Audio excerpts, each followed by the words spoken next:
স্বীকার করত। তো আল্লাহ রাব্বুল আলামিন বলেন, ইয়া আইয়ুহাল্লাযীনা আমানু লা তারফাউ আসওয়াতাকুম ফাওকা সাওতান নাবিয়্যি ওয়া লা তাজহারু লাহু বিকাউলি কাজাহরি বা'দিকুম লিবা'দিন আন তাহবাতা আমালুকুম ওয়া আনতুম লা তাশকুরুন। ইয়া আইয়ুহাল্লাযীনা আমানু, হে ঈমানদারগণ, লা তারফাউ আসওয়াতাকুম ফাওকা সাওতিন নবী, তোমরা মওলা নবী মুহাম্মদুর রাসূলুল্লাহ সাল্লাল্লাহু আলাইহি ওয়াসাল্লামের কণ্ঠের চাইতে তোমাদের কণ্ঠ উঁচু করবে না। বলে সুবহানাল্লাহ। মওলা নবী মুহাম্মদুর রাসূলুল্লাহ সাল্লাল্লাহু আলাইহি ওয়াসাল্লামের কণ্ঠের চাইতে তোমাদের কণ্ঠ উঁচু করবে না। ওয়ালা তাজহারু লাহু, তোমাদের কথার ধরন এমন করবে না যেমন বিকাউলি কাজাহরি বা'দিকুম লিবা'দিন, তোমরা পরস্পরের ব্যবহার করো, কথা বলো। আপনাদের মনোযোগ এদিকে থাকবে। দেখেন, আমরা পরস্পর কথা বলি না, আমরা টিটকারি মস্কারি বলি না, মস্কারি করি না বন্ধু বন্ধুর সাথে। রমেন নেন না বলে কি রমেন নেন কই না, না বলে শুনতে হ্যাঁ, বিভিন্ন খারাপ কথা বলি না। আমরা যেটা পরস্পর যে কথা বলি, এই কথা রাসূলুল্লাহর সাথে ব্যবহার করতে পারবে না। কে করেছে? আল্লাহ বলেছেন ঈমানদারগণকে, ইয়া আইয়ুহাল্লাযীনা আমানু, হে ঈমানদারগণ, লা তারফাউ আসওয়াতাকুম ফাওকা সাওতিন নবী, যে রাসূলুল্লাহর কণ্ঠের চাইতে তোমাদের কণ্ঠ উঁচু করতে পারবে না। ওয়ালা তাজহারু লাহু, এবং তোমাদের কথার ধরন বিকাউলি কাজাহরি বা'দিকুম লিবা'দিন, তোমাদের কথার ধরন এমন হবে না যেভাবে তোমরা পরস্পরের কথা বলো। আন তাহবাতা আমালুকুম, আর এইভাবে যদি তোমরা বলো তাহলে তোমাদের সব আমল নষ্ট হয়ে যাবে। বলে নাউযুবিল্লাহ। ওয়া আনতুম লা তাশকুরুন, অথচ তোমরা বুঝতেও পারবে না। দেখেন, ইয়া আইয়ুহাল্লাযীনা আমানু লা তারফাউ আসওয়াতাকুম, যে তোমাদের আওয়াজকে বুলন্দ করবে না, তোমাদের আওয়াজকে উঁচু করবে না সাওতান নবীয়ে, রাসূলুল্লাহর আওয়াজের চাইতে তোমাদের আওয়াজ বুলন্দ করবে না, উঁচু করবে না। এবং ওয়ালা তাজহারু লাহু, তোমাদের কথার ধরন, অর্থাৎ তোমরা একজন অপরকে যে কথাগুলো বলো রাসূলুল্লাহর সামনে ওই সমস্ত ভাষা ব্যবহার করা হবে না। যদি ব্যবহার হয় আনতাহবাতা আমালুকুম, তাহলে তোমাদের আমলগুলো নষ্ট হয়ে যাবে। তোমাদের আমল কি হবে? নষ্ট হবে। ওয়া আনতুম লা তাশকুরুন, তোমরা টেরও পাবে না, তোমরা বুঝতেও পারবে না। আমাদের দেশে অনেক লোক আছে যারা রাসূলুল্লাহর কণ্ঠের চাইতে নিজের কণ্ঠকে বুলন্দ করতে চায়, ঠিক কি না? তো যারা নবীর কণ্ঠের চাইতে নিজের কণ্ঠ বুলন্দ করতে চায়, তারা কে? তারা হচ্ছে এজিদ। তারা কি? এজিদ। তারা আবু জাহেল গ্রুপ। তারা কোন গ্রুপ? আবু জাহেল গ্রুপ। তো আবু জাহেল গ্রুপ যারা আছে, তারা রাসূলুল্লাহর আওয়াজের চাইতে নিজেদের আওয়াজকে কি করে? উঁচু করে। যেভাবে আবু জাহেল রাসূলুল্লাহর জামানায় রাসূলুল্লাহর সাথে বেয়াদবি করেছে, করে নাই? ওই সূত্র মতে এখনো পর্যন্ত আবু জাহেলের অনুসারী আছে না নাই? আছে। যারা আমার নবীর কণ্ঠের চাইতে কি করে? উঁচু করে। সূরা বাকারা 104 নং আয়াতে আল্লাহ বলেন, ইয়া আইয়ুহাল্লাযীনা আমানু লা তাকুলু রাঈনা, হে ঈমানদারগণ, লা তাকুলু রাঈনা, তোমরা রাসূল পাক সাল্লাল্লাহু আলাইহি ওয়াসাল্লামের শানে রাঈনা শব্দ ব্যবহার করবে না। রাঈনা ব্যবহার করবে না। রাঈনা শব্দের অর্থ হলো অর্থাৎ আমাদের রাখাল, আমাদের কি রাখাল। ওয়া কুলু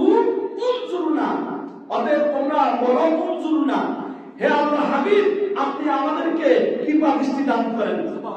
সুবহানাল্লাহ। আল্লাহ শিখাই দিচ্ছে, আল্লাহ শিখাই দিচ্ছে, ইয়া আইয়ুহাল্লাযীনা আমানু, হে ঈমানদারগণ, লা তাকুলু রাইনা, রাসূলুল্লাহর শানে রাইনা তোমরা ব্যবহার করবা না। এই রাইনা শব্দটা মক্কার ইহুদিরা, মদিনার যারা বসবাস করত, ইহুদি, মুনাফিক, কাফেররা আল্লাহর নবীকে রাইনা বলে, আল্লাহর নবীকে উপহাস করত, আল্লাহর নবীকে খাটো করত। বলি নাউযুবিল্লাহ। তার অর্থাৎ রাইনা একটা গালি, একটা কি গালি। অর্থাৎ রাসূলুল্লাহর শানে তোমরা রাইনা বলবা না, কারণ রাইনা শব্দটা হলো আমাদের রাখাল। এখন আপনি যদি সরাসরি বলেন আপনার বাবাকে, এ বাবা তুই মেথর, আপনি বলতে পারবেন? বাবা তুমি মেথর বলতে পারবেন সরাসরি? তো আল্লাহ নবীকে রাইনা বলে শব্দ আক্রমণ শুরু হয়েছে। আমার নবীকে কি বলে? রাইনা বলা হয়। নাউযুবিল্লাহ। তো যারা আমার নবীকে রাইনা বলে তারা মূলত কাদেরকে খুশি করতেছে? ইহুদিদেরকে, যাদের কাছে অনেক টাকার বিনিময়ে, ডলারের বিনিময়ে বিক্রিত হয়েছে। মূলত রাইনা বলার উদ্দেশ্য হচ্ছে পশ্চিমা শক্তিকে রাজি করা। বলে নাউযুবিল্লাহ। পশ্চিমা শক্তিকে রাজি করলে তারা বিলিয়ন বিলিয়ন ডলার দিবে। এই ডলার যখন আমাদের কাছে আসবে, তাহলে আমরা বাংলাদেশে একটি ইসলামী রাষ্ট্র গঠন করব।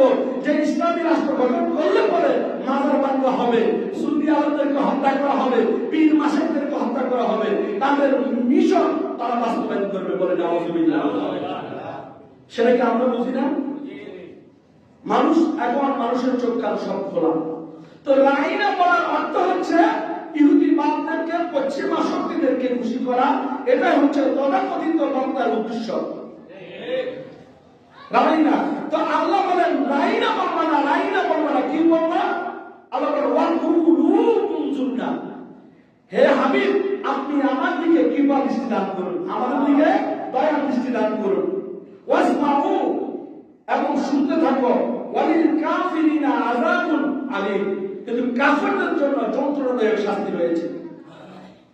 কাফেরদের জন্য যন্ত্রণাদায়ক, বেদনাদায়ক শাস্তি রয়েছে যারা কাফের। বের হাজির। তো ওয়াকুলু উনসুরনা, এখন উনসুরনা মানে হে নবী আপনি আমাদের দিকে কি করুন, কৃপা দৃষ্টি দান করুন। এটা কে বলছেন? কে? আল্লাহ। আল্লাহ রাইনা বলতে নিষেধ করেছেন, রাইনা বলতে নিষেধ করেছেন। মানে অর্থাৎ নবী রাখাল না। নবী কি রাখাল হতে পারে? সরাসরি নবীর শানে এই কথা বলা যাবে? নবীর শানে সম্মান সূচক শব্দ ব্যবহার করতে হবে, অসম্মান জাতীয় কোন শব্দ ব্যবহার করা যাবে না। নবীর শানে অসম্মান শব্দ তারাই ব্যবহার করে যারা নবীর উম্মত হিসেবে নিজেকে প্রকাশ করতে চায় না। রাসূলুল্লাহ উম্মত হিসেবে নিজেকে প্রকাশ করতে চায় না, তারাই বলে রাইনা, উনজুরনা বলে না। তারা কি বলে? রাইনা। আল্লাহ এই সমস্ত বাতিল বান্তর মতবাদ থেকে আল্লাহ আমাদেরকে হেফাজত করে বলি আমিন। রাসূলুল্লাহ সাল্লাল্লাহু আলাইহি সাল্লামকে আল্লাহ বলেন ইয়াসিন, তোহা, মুদাসসির, মুজাম্মিল, কাসিম। আল্লাহ বলেন নাই? তো আল্লাহ সর্বোচ্চ সম্মান, সর্বোচ্চ তাজিম আমার নবীকে দান করেছেন। বলি সুবহানাল্লাহ।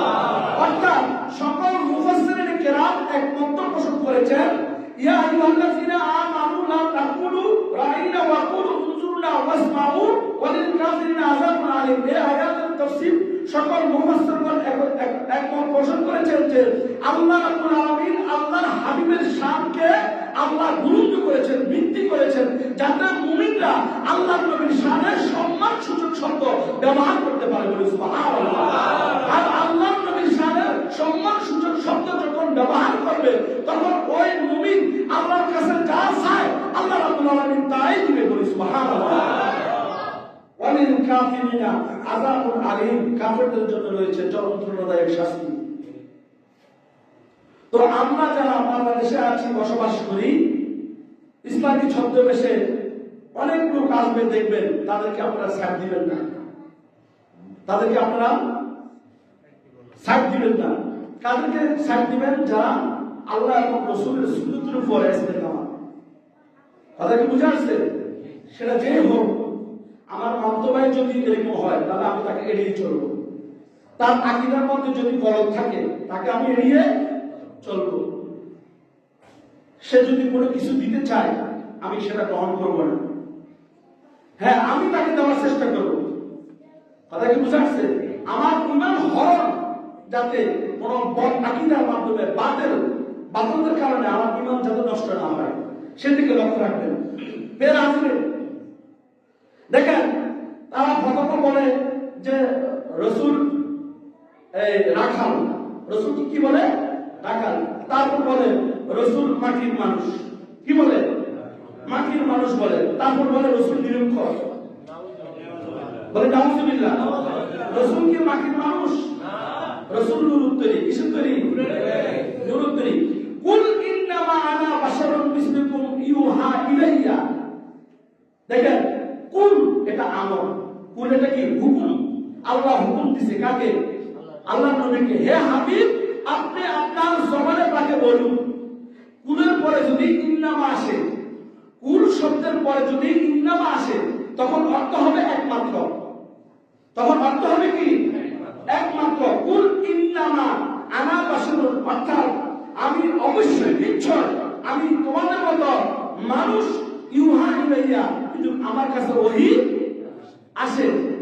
মিসলুকুম, এখানে এই বাসের শব্দটা হলো নমুনা, চামড়া, তারপর আবরণ, আকৃতি। ইনসান আর বশর এক না। ইনসান এক জিনিস, বশর আরেক জিনিস। আল্লাহ রাব্বুল আলামিন আল্লাহ নবীকে সকল আমল সৃষ্টি করার আগে আল্লাহ নবীকে নূর দ্বারা সৃষ্টি করেছে। বলি সুবহানাল্লাহ। আল্লাহ নবীকে নূর দ্বারা সৃষ্টি করেছে। তো রাসূলুল্লাহ কখনো আমার বড় ভাইয়ের মতো না, আমার জেলার মতো না, চাচার মতো না। রাসূলুল্লাহ কখনো মাটির মানুষ নয়। রাসূলুল্লাহ হচ্ছে নূরুন আলা নূর। বলি সুবহানাল্লাহ। নূরের তৈরি। তো মাটির মানুষ বশরী রূপে এসেছে। নবীজি কি এসেছে? নূরের তৈরি, কিন্তু শুরুতে কি? বশরী। শুরুতে কি? বশরী রূপে নবীজি আগমন করছে পৃথিবীর মধ্যে, শুভাগমন হয়েছে। আবার অনেকে বলে নবীজির জন্ম। আমাদের সুন্নি জামাতের অনেকে ভুল করে নবীজির জন্মদিন। আমার জন্ম আর নবীজির জন্ম এক হচ্ছে না। নবীজির শুভ আগমন বলবেন। কি বলবেন? মওলা নবীর শুভ আগমন। মওলা নবীর কি? নবীজির শানে যত তাজিমজনক শব্দ ইউজ করতে পারেন ততই কি হবে? নবীজির দিদার হবে। বলি সুবহানাল্লাহ। মওলা নবীর শুভ আগমন। শুভ আগমন। অনেকে বার্থডে পালন করে, জন্মদিন। তাহলে তুমি এর বার্থডে আর নবীর বার্থডে কি এক? নবীর শানে এই শব্দ ব্যবহার করা যাবে না। মওলা নবীর শুভ আগমন দিন। আল্লাহ আমাদেরকে আমল করার তৌফিক দান করে বলি আমিন। তো আনা বাশারুন মিসলুকুম, আমি তোমাদের মতো মানুষ। তার মানে আমি তোমাদের কাছে, অর্থাৎ এটা কাফেরদের, যখন কাফেররা যখন রাসূলুল্লাহকে হেকারত করছে, তুচ্ছ-তাচ্ছিল্য করছে, তখন এই আয়াত কারিমা নাযিল হয়েছে। কুলের পরে যদি ইন্নামা আসে, হ্যাঁ, ইন্নামা মানে একজন রাসূল, আমি তোমাদের মতো মানুষ, এটা রাসূলই বলবে। এটা কে বলবে? আমি তোমাদের মতো মানুষ, এটা রাসূলই বলবে। রাসূল ছাড়া অন্য কেউ বলতে পারবে না। কুলের পরে ইন্নামা আসার কারণ হচ্ছে একমাত্র রাসূল। হে আমি, আপনি আপনার জবান দিয়ে আপনিই বলেন, আপনি ছাড়া কেউ নয়। তো রাসূলুল্লাহ ছাড়া যদি কেউ রাসূলকে বলে রাসূল মাটির মানুষ, তাহলে হে কুফরি করছে, সে কোরআন অস্বীকার করছে। বলেন নাউযুবিল্লাহ। একমাত্র রাসূলই বলতে পারবে, রাসূল ছাড়া কেউ বলতে পারবে না। রাসূল মাটির মানুষ, এটা কেউ বলতে পারবে না। ইউহা ইলাইয়া, আমার কাছে ওহী আসে। আমার কাছে কি আছে? ওই তোমাদের কাছে ওহী আসে না। তো যে রাসূল পাক সাল্লাল্লাহু আলাইহি সাল্লাম কাদ জাআকুম মিনাল্লাহি নূর বলেছেন, আল্লাহ কি বলেছেন? যে নূর মানে নূরে মুহাম্মদ। নূর মানে কি? নূরে মুহাম্মদ সাল্লাল্লাহু আলাইহি ওয়াসাল্লাম। তো আল্লাহ তাআলা রাসূলুল্লাহর সাথে তাজিম করেছেন। কাদ জাআকুম মিনাল্লাহি, আল্লাহর পক্ষ থেকে কি এসেছে? নূর এসেছে। দেখেন, জারকানি শরীফের মধ্যে ৪র্থ খণ্ড ২২০ পৃষ্ঠার মধ্যে বলেছে, লাম ইয়াকুল লাহু সাল্লাল্লাহু আলাইহি ওয়াসাল্লাম জিল্লুন ফি শামস দেখেন সূর্য এবং চাঁদের আলো রাসূলুল্লাহ সাল্লাল্লাহু আলাইহি সাল্লাম দেহ মোবারকে যখন পড়ে তখন রাসূলুল্লাহ সাল্লাল্লাহু আলাইহি সাল্লামের দেহের মধ্যে পড়ার কারণে ছায়া হয় না। সূর্যের আলো এবং চাঁদের আলো নবীজির দেহ মোবারকে যখন পড়ে তখন আমার আপনার ছায়া হবে, কিন্তু রাসূলুল্লাহর ছায়া হয় না। লিআন্নাহু কানা নূরান, রাসূলুল্লাহ সাল্লাল্লাহু আলাইহি সাল্লামের আফাদুল মুস্তাকিন নূর, বলি সুবহানাল্লাহ। রাসূলুল্লাহ সাল্লাল্লাহু আলাইহি সাল্লামের দেহ মোবারক কি নূর। তারপর ইমাম কাজী আয়াজ রাহমাতুল্লাহ আলাইহি শিফা শরীফে ارشاد করেছেন প্রথম খণ্ড 242 পৃষ্ঠা লিখেন, ওয়ামা যুকিরা আন্নাহু কানা লা জিল্লা লিশাখসিহি ফি শামসি ওয়ালা কামারিহি আন্নাহু কানা নূরান। রাতের চাঁদ রাসূলুল্লাহর গায়ে যখন চাঁদের আলো পড়বে এবং দিনের সূর্য রাসূলুল্লাহর গায়ে যখন পড়ে তখন রাসূলুল্লাহর ছায়া হতো না। কেননা লিআন্নাহু কানা নূরান, কারণ রাসূলুল্লাহ সাল্লাল্লাহু আলাইহি ওয়াসাল্লামের মাথা থেকে পা মোবারক পর্যন্ত, মাথা মোবারক থেকে পা মোবারক পর্যন্ত সবই নূর। সুবহানাল্লাহ, বলি সুবহানাল্লাহ। তারপর খারিজিরা যারা যে যাদেরকে মানে আশরাফ আলী থানভী তিনি বলেছেন যে তার শুকরে নিয়ামত এবং বিজিকরে রহমতের মধ্যে বলেছেন যে আমাদের হুজুর পাক সাল্লাল্লাহু আলাইহি সাল্লামের দেহে ছায়া ছিল না। কে বলছেন? আশরাফ আলী থানভী। আমাদের হুজুর পাক সাল্লাল্লাহু আলাইহি সাল্লামের দেহে কি ছিল না? দেহ মোবারকের ছায়া ছিল না।